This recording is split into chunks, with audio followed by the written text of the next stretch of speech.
Assalamualaikum. Welcome to my YouTube channel Live Usama. If you're new here, press the bell icon and subscribe my channel. Now we can discuss about the topic assessment of clinical neuropsychology. Clinical neuropsychology is the sub-branch of psychology with the assessment and treatment of mental illness and behavioral problem. Why testing? Testing क्यों ज़रूरी होती है? Past में clinical psychology के assessment के लिए, clinical understanding के लिए कि इंसानों के बिहेवियर को समझा जा सके, किस वजह से ब्रेन में डिसफंक्शन हो रहा है, इस चीज़ को समझने के लिए इसमें टेस्टिंग की गई। नेक्स्ट आता है rational of the neuropsychological examination. इसका जो मेन पर्पस था, जो मेन ऑब्जेक्टिव था, वो ये चेक करना था, वो ये उसकी असेसमेंट करना था कि cognitive and behaviour areas of function को डिस्क्राइब किया जाए।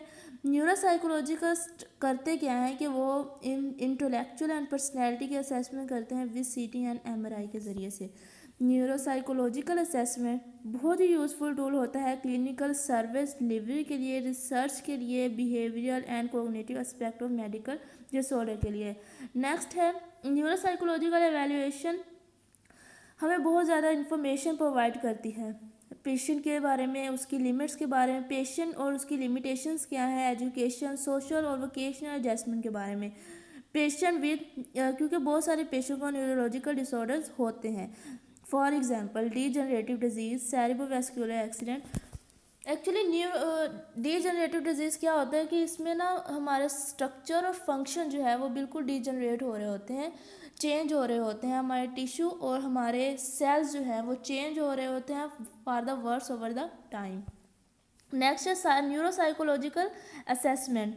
इसमें हम ब्रेन को एग्जामिन करते हैं, टोटली ब्रेन को एग्जामिन करते हैं। हम बिहेवियर पे स्टडी करते हैं कि बिहेवियर प्रोडक्ट्स के बारे में स्टडी करते हैं। इसमें इंक्लूड जो मेन ऑब्जेक्टिव है, इसमें हम ये भी मेजर करते हैं, इंटेलिजेंस को मेजर करते हैं, academic achievement, new problem solving, motor speed ETC।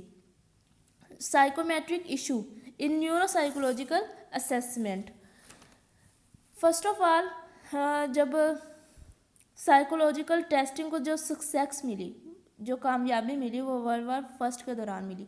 कैसे मिली? क्योंकि उस वक्त इसकी रिकॉग्निशन हो गई कि साइकोलॉजी एक साइंटिफिक फील्ड है, एक साइंटिफिक फील्ड है। साइकोमेट्रिक क्या है कि इसमें हम the science of measuring human traits and ability, इसमें हम ह्यूमन के ट्रेट्स, उसकी एबिलिटीज़ के बारे में डिस्कस करते हैं। For any psychological test must be useful if reliability, standardization, validity, इसको हम चेक ज़रूर करते हैं किसी भी साइकोलॉजिकल टेस्ट जब हमने करना होता है। रिलायबिलिटी क्या होती है? इसमें हम स्टेबिलिटी चेक करते हैं, यानी कि एक पर्सन को हमने दिया है, टेस्ट दिया है, तो उसको फिर दोबारा अगर कभी हम दोबारा उसको वो टेस्ट दें तो उसको स्कोर जो है वो सेम आना चाहिए।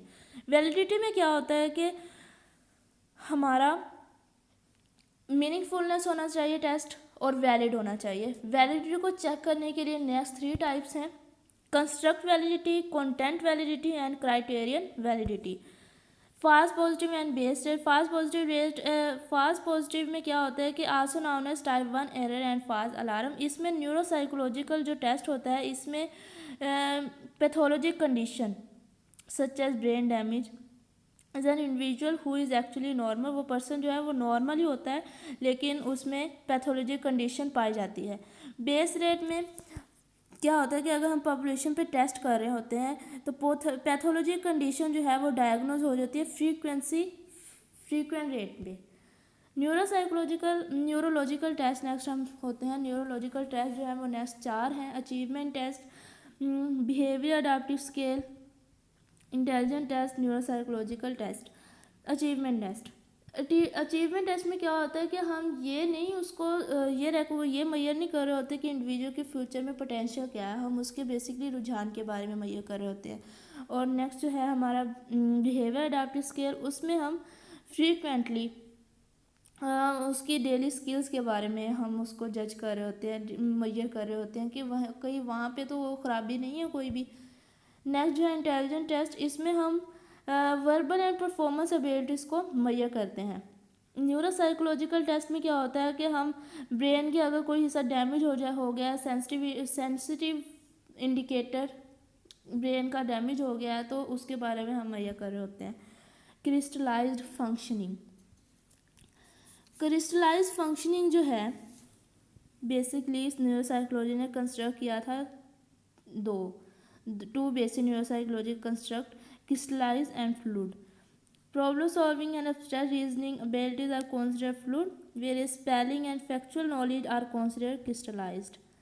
Orientation, alertness. आपको भी पता है कि कोग्निशन का जो सबसे पहले जो एस्पेक्ट है वो अलर्टनेस है कि हम कितना अलर्ट हो के चीज़ों को सुन रहे हैं, चीज़ों को देख रहे हैं, चीज़ों को फील कर रहे हैं.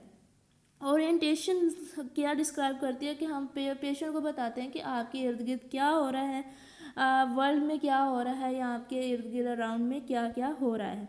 न्यूरोसाइकोलॉजिकल आइटम्स जो हैं इसमें हम इसमें कोग्निटिव फंक्शनिंग के बारे में बात करते हैं, पेशेंट की एब्स्ट्रैक्ट थिंकिंग के बारे में, स्किल्स के बारे में, पेशेंट के बारे में बात करते हैं. यहाँ पे एग्जांपल भी दी हुई है. What does this saying mean? You can not जज a book by its cover. और इसका एब्स्ट्रैक्ट आंसर क्या होगा? Maybe don't judge a person by their looks. A concrete answer may be you don't know what is inside the book just by looking at its cover. Neuropsychology diagnose में क्या होता है कि इसमें हम help करते हैं cognitive behaviour neuropsychological condition के बारे में. न्यूरोसाइकोलॉजी फर्स्ट ऑफ ऑल यही देखता है, वो डीपली ये अंडरस्टैंड करता है कि उसकी कोग्निटिव बिहेवियर न्यूरोलॉजिकल कंडीशन कैसी है. First of all importance of brain imaging techniques, MRI है, CT है, पोस्टर इमिशन टोमोग्राफी है, ये सब जो है ब्रेन इमेजिनिंग टेक्निक्स हैं जो कि बहुत ही यूज़फुल होती हैं पर्पस के लिए, ट्रीटमेंट के लिए, purpose of remediation and treatment के लिए. टेस्टिंग थ्रू बिहेवियर, हम सबसे पहले पेशेंट को टेस्ट करते हैं, पेशेंट के पास्ट के बारे में जानते हैं, उसकी फैमिली के बारे में जानते हैं, फैमिली की क्लियर फैमिली एंड पेशेंट की ऑब्जर्वेशन करते हैं. और न्यूरोसाइकोलॉजिस्ट ये भी देखता है कि कितनी ज़्यादा सीवियरिटी है उसका, जो उसकी में इम्पार्टमेंट है, उसकी कितनी ज़्यादा इम्पेयरमेंट जो उसमें है, उसमें सीवियरिटी कितनी ज़्यादा है. अगर वो डायग्नोस कर रहा है डेमिनेशिया की सब टाइप्स को, बहुत ज़्यादा रिक्वायर ज़रूरी है कि कोलैबोरेशन होनी चाहिए बिटवीन न्यूरोलॉजिस्ट एंड न्यूरोसाइकोलॉजिस्ट के बाद. इंटरप्रिटेटिंग, अगर हम न्यूरोसाइकोलॉजिकल असेसमेंट डाटा के कर रहे हैं तो हमें कुछ सवाल जो है, कुछ क्वेश्चन जो है वो लाजमी हमें करने पड़ेंगे. यानी कि हमें ये देखना पड़ेगा कि सेरेब्रल इम्पेयरमेंट है, इंजरी में कितनी ज़्यादा सीवियर है, मेडिकली कितनी ज़्यादा सिग्निफिकेंट है इंजरी, उसकी इंजरी जो है वो पर्सन कितनी ज़्यादा ability to function in his person daily life activities, उसकी एक्टिविटीज़ में कितनी ज़्यादा डिसफंक्शनिंग आई है, ये सब कुछ हमें चेक करना पड़ेगा.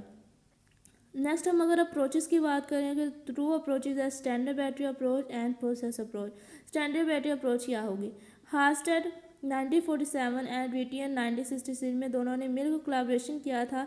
स्टैंडर्ड बैटरी अप्रोच टेस्ट उन्होंने बनाया था ताकि वो आइडेंटिफाई कर सके कि ब्रेन डैमेज का. फर्स्ट हार्स्टेड एंड रेटियन ने आइडेंटिफाई किया था जो कोशियल फंक्शन है, यानी कि जो दिमाग के बेरोनी हिस्सा है उसके फंक्शनिंग के बारे में उन्होंने रिसर्च की थी. उनकी सेंसिटिविटी के बारे में उन्होंने एग्जामिन किया था. बाद में उन्होंने इसमें cognitive, sensory, motor and perceptual skill जो है न्यूरोसाइकोलॉजी का वो भी एग्जामिन करना शुरू कर दिया था. प्रोसेस अप्रोच, इसको हम नेक्स्ट और लास्ट हमारी ये टॉपिक है प्रोसेस अप्रोच.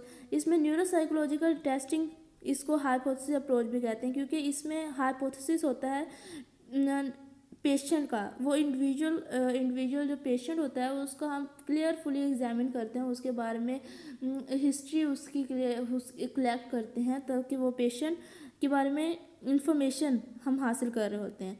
हाइपोथेसिस के ज़रिए हम पेशेंट को ज़्यादा क्लियरली जान पाते हैं, इन्फॉर्मेशन हमारे पास अवेलेबल होती हैं, तो फिर हमारा जो है नेक्स्ट प्रोसेस जो है वो बिगन्स हो जाता है. Thank you so much, and my topic is ended.